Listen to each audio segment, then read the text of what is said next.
Hello and welcome to WP. This week, calls have intensified from WA's hobby community for the McGowan government to reverse its ban on gel blaster guns, begging the government to not take the sport away from them. Following WAMN News' report about the ban last week, a rally has been held in an attempt to reverse it, following fears it could end the hobby in WA.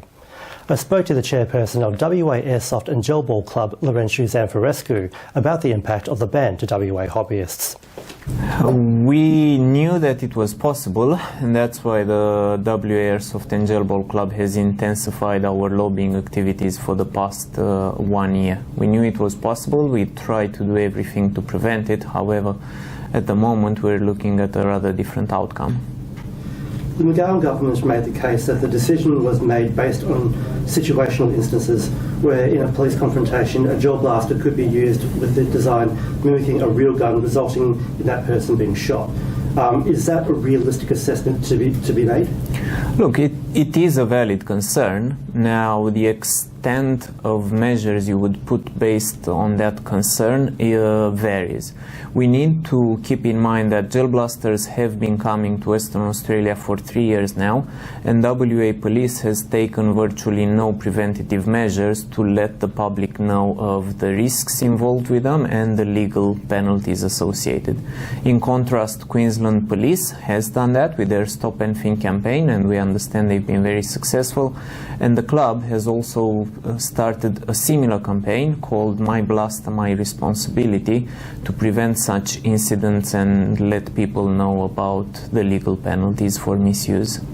So do you believe that the ban is a potential overreaction by WA Police and the state government? It is definitely an overreaction. So this reaction has been taken with no consultation of the community, with no amnesty, no compensation. They only consider the needs of WA Police in this ban, and they have not considered the needs of a 2,000 strong player community. WA Police off base in thinking that the guns can be modified. What is the level of safety with all? This would be, so we need to understand that gel blasters are modified airsoft devices. Airsoft has been happening for 30 to 40 years all around the world. Australia is the only democracy apart from Syria, North Korea, Papua New Guinea that does not allow airsoft. If this was such a grave concern, then the popularity of airsoft would not be to that level. Furthermore, we've done the interview with a firearms expert which said that you essentially need a firearm to convert a gel blaster to a firearm. So there's a rally being held today against the ban. What do you think it will achieve? What we hope to achieve is that the Minister for Police and the Commissioner for Police will actually consult with us. This prohibition decision has been taken without any sort of consultation of the industry and the lawful users. Do you think that the WA Police and the state government will come to the table and actually listen to you after that rally? We can only hope. We are using the tools of democracy in terms of protests, petitions, of writing to our local members of parliament, so we can only hope. And finally, what's your call to Police Minister Paul Papalia and WA Police? A call is that this gel blaster prohibition essentially destroys the entire community and sport. It has an enormous detrimental mental, physical effect, and there are so many measures in which both the concerns of WA Police can be addressed and the sports community can coexist, as we've seen internationally and also in Australia. We would like to explore those options with you. And now, here's this week's COVID-19 commentary with AMA-WA spokesperson Dr. Andrew Miller. Hi, thanks for your time. Obviously a very concerning week regarding COVID in Australia with the Sydney lockdowns and the news that we have the Delta variant of the virus spreading in the community. What does it mean that it's the Delta variant?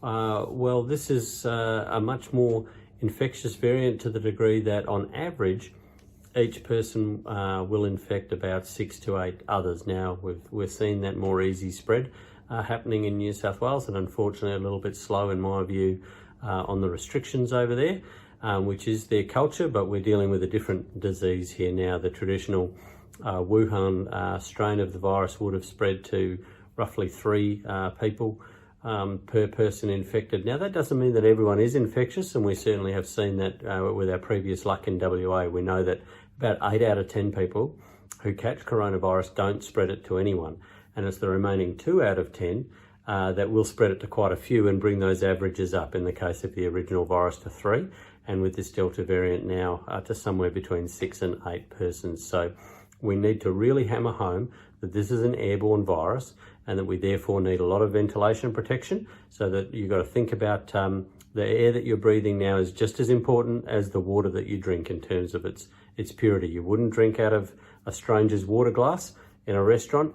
You don't want to be breathing their air. So we need to keep indoor air recirculated to the degree that the carbon dioxide, which is what people breathe out, is kept below about 800 parts per million in order to remain healthy and not be rebreathing what other people breathe in any indoor space. So that explains why this virus spreads in indoors for the most part. And also, if you just catch a expiratory breath from someone without even touching them, that's how people are catching it.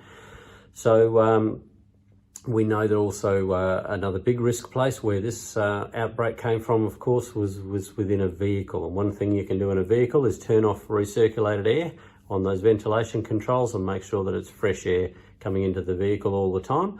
And if you're getting into a taxi or an Uber or a bus, then requesting that they have no recycled air inside that vehicle is one way of staying safe. We know that very quickly it can climb to 2,000 or 3,000, by which stage you're breathing around 5 to 8% of the air that you breathe in has just come out of another human somewhere in that enclosed space and could contain virus. So very important that we get onto that. Very important that we get our aged care and healthcare workers into N95 level fit tested masks. Those of you who have been following for a while will know we've been talking about this since last year. But now with this strain, more important than ever, that we get these kind of safety aspects into place, because our government's been very, very slow in getting around to educating people about these things. If you have a chance to get vaccinated, then certainly get vaccinated. A first dose of any vaccine will bring some protection against the Delta spread. It won't be a lot.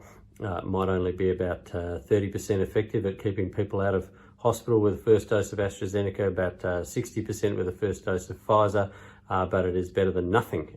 Any vaccine is better than no vaccine if you're in the middle of an outbreak. So if you have an opportunity and you're okay with the associated very rare risks, then it's good to go ahead and get that done, particularly as we're seeing now that we may have some risk arising within our own state. So get your ventilation, get your masks, and stay safe. Thanks for your time. That was Dr. Andrew Miller, and that's WP for this week. We'll be back again next time, but for now, it's back to you.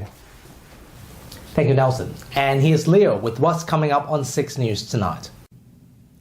Thanks, guys. Today on 6 News Breaking News Day 2 of a circuit breaker lockdown for several parts of Sydney after COVID cases dramatically spiked over the past week. We'll have the latest information from health authorities. Gladys Berejiklian comes under fire for, in the words of her critics, not calling the lockdown a lockdown.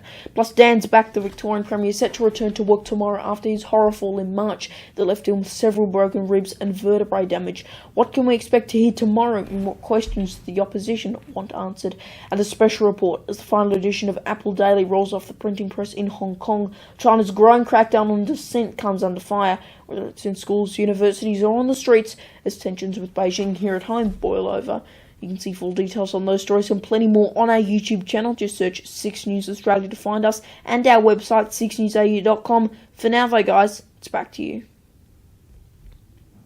Thanks, Leo. And that's our weekly news and current affairs. We have the latest news on our website, wamnnews.com.au. From Sarah and myself, we wish you good health. Thanks for watching. See you next Sunday. Thanks for stopping by.